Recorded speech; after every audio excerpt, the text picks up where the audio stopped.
o problema aqui é mais fundo, quer dizer, antes de haver Constituição, democracia, liberalismo, justiça social, Estado Social, há uma coisa muito mais importante, que é um princípio básico da convivência entre pessoas, que é o princípio, isto dizia-se em romano, pacta sunt servanda, isto é, o direito de respeitarmos os contratos, o respeito pela palavra dada. Será que o Estado não está sujeito à regra clássica da confiança? Deixe-me invocar aqui a matéria da confiança. Confiança é confides, quer dizer, nós quando fazemos um contrato, as pessoas nem reparam, quando apertam a mão, como acreditavam que a deusa fides, fé, residia na palma da mão, nós cumprimentávamos. E o que está aqui em causa é a eliminação do princípio básico da civilização. Em nome de um relatório, ouvi aqui falar em equidade, e parabéns ao José Gomes Ferreira, que conseguiu ontem obrigar o Primeiro-Ministro a ter que ter esta atitude. Eu também posso dizer que, pronto, houve aqui umas injustiças relativamente ao setor A ou ao setor B, coisa que não subscrevo, que eu não sei como é que vou resolver o problema de comparar generais públicos com generais privados, juízes públicos com juízes privados, diplomatas públicos, porque não há. O que está aqui em causa é, bem, se eu vou por isso e vou para a retroatividade, posso dizer o mesmo que o Proudhon dizia em 1840, a propriedade é um roubo. Portanto, vamos expropriar a propriedade. Ou então, em termos de gozo, quer dizer, há bocado ainda brincava, porque uns amigos marroquinos disseram, vocês estão a aplicar a retroatividade, então nós vamos reocupar o território porque até conquistaram Lisboa, isso é nosso. Claro. Não pode ser, quer dizer, portanto, há aqui uma regra básica, a não ser, que é aquilo que eu desconfio, é que neste momento nós já não somos comunidade política, somos uma comunidade ou ocupada ou protetorado. E, portanto, nessa altura, o soberano deixa de ser o Deus dos contratos e passa a ser aquele que decide em estado de exceção. Porque eu desconfio que isto já foi pactado com o protetor. E, portanto, tudo isto é um jogo. O secretário de Estado Rosalino não inventou. Portanto, tem que haver aqui uma decisão prévia do protetor que não mostra ao contratado o que é que acontece. E é um homem prudente e, pela maneira como falou, parecia que estava mandatado para dizer exatamente isto. Isto chama-se estado de exceção. Isto não está de acordo com o mínimo de respeito pela palavra dada. O resto é teatrocracia, fingir.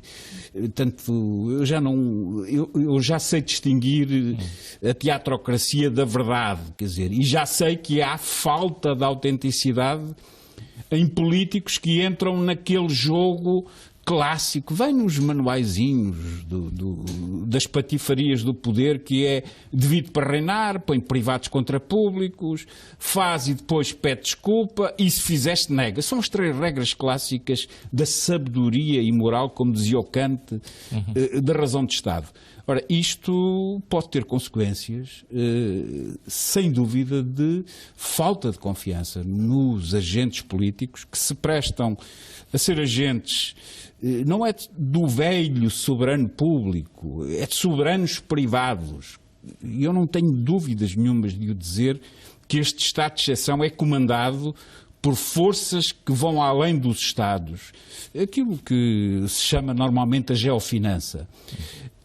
Fala-se em regresso aos mercados. Sim, eu também gostava de regresso ao primeiro dos mercados, que é o mercado político, onde eu troco votos em nome de promessas. E gostava de saber se há aqui uma Associação de Defesa do Consumidor que está contra a publicidade enganosa e que impõe, pelo menos, que se cumpra aquilo que se prometeu. Ora bem, nós sabemos que isso não está a acontecer.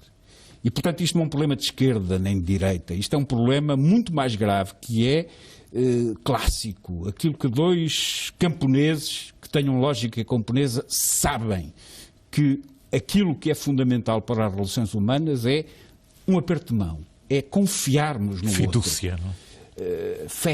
Fé, a deusa que reside na palma da mão, o mínimo do direito dos contratos. Porque a justiça primeira que se faz, sempre foi ensinado isto, a primeira é comutativa, é dos contratos. Eu contrato, compro um bem e isso é sagrado. E depois a seguir é que vem a justiça de levar os impostos para a Caixa Central e depois distribuí-los, a justiça social e a justiça distributiva. Mas isto implica uma coisa básica chamada igualdade e tratar o desigual desigualmente. Isto é o fundamento do viver em comum, não é, da nossa civilização.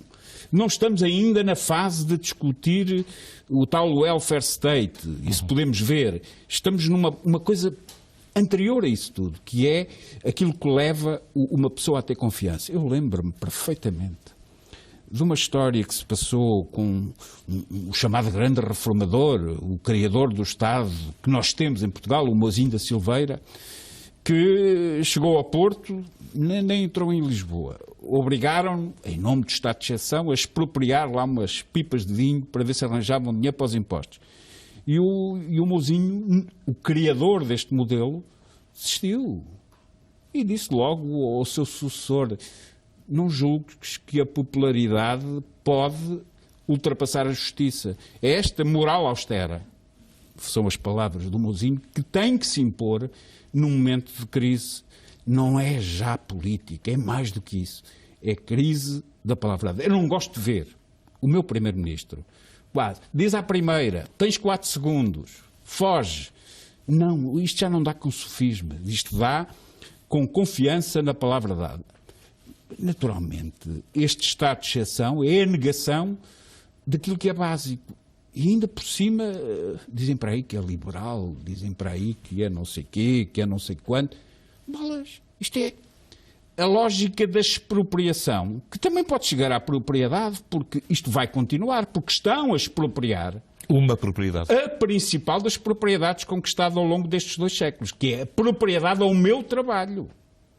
E é o contrato que fiz com o meu trabalho. Isto é a expropriação, pior que entrarmos nos impostos sobre as heranças ou que expropriarmos ou nacionalizarmos. Quer dizer, é a propriedade individual e essa é a base de tudo aquilo que é viver em comunidade política à nossa maneira.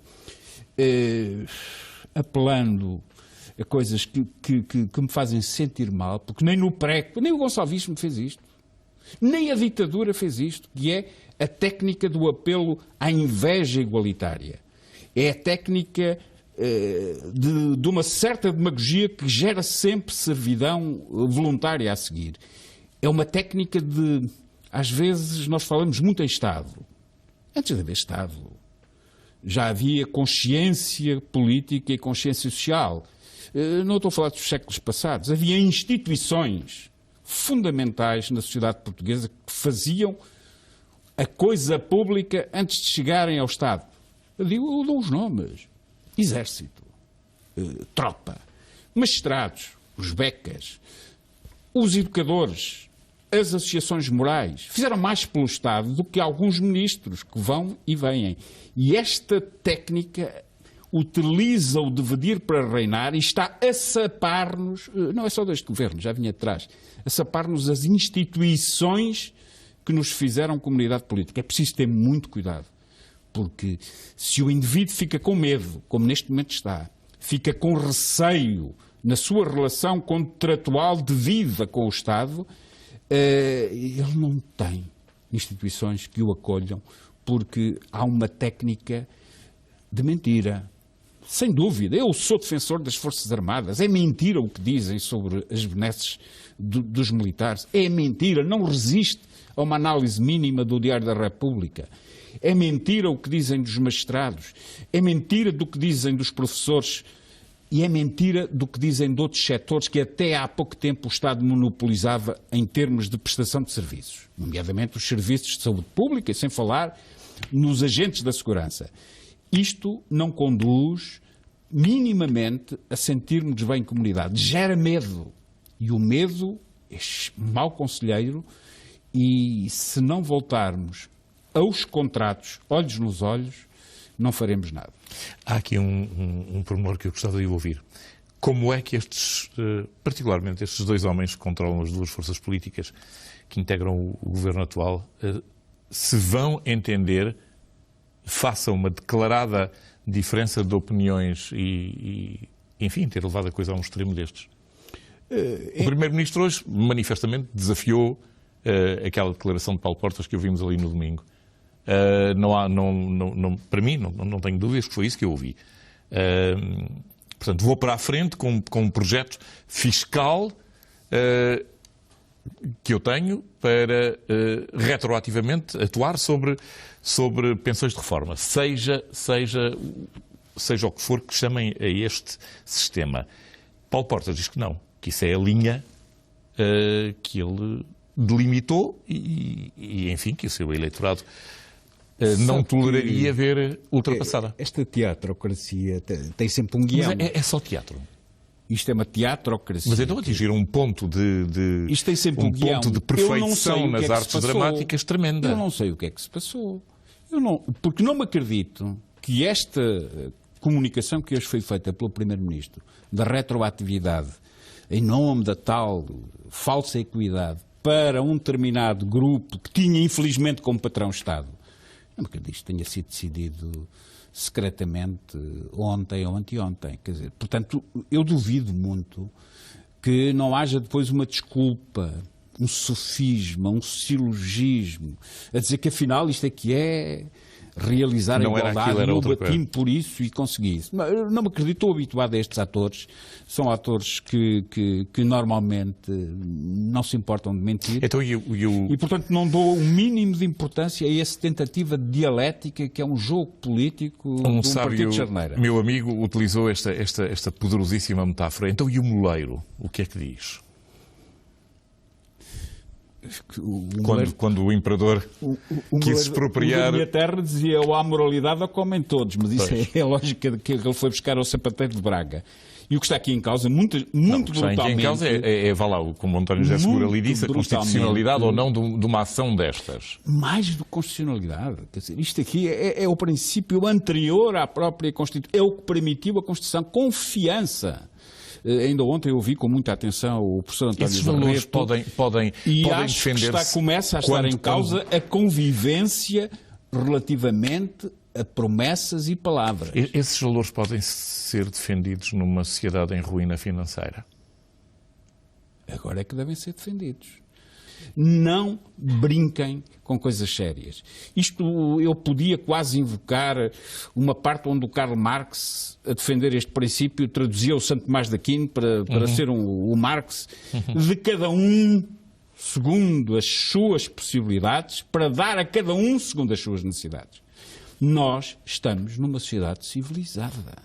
Nós contratualizamos isto. Isto é um núcleo essencial da confiança pública. A democracia corre sérios riscos se em nome do jogo político e de sondagens e de imagens e de sacanagens nós destruirmos a base sustentadora da confiança que temos uns nos outros.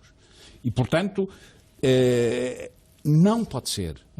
Não podemos instituir um estado de exceção. Nós temos dois bens muito reais que estão a ser afetados. Que o Estado não é pessoa de bem. Propriedade... Pensão de reforma, que é uma propriedade sua e é dos portugueses e minha e dos portugueses que trabalharam para ela. E que não trabalharam para ela também. Propriedade... De todos. De todos, claro. Propriedade que é, portanto, objeto, de facto, de um confisco retrospectivo, claro. Mas um confisco. Um banqueiro, esta semana, passou despercebido isso.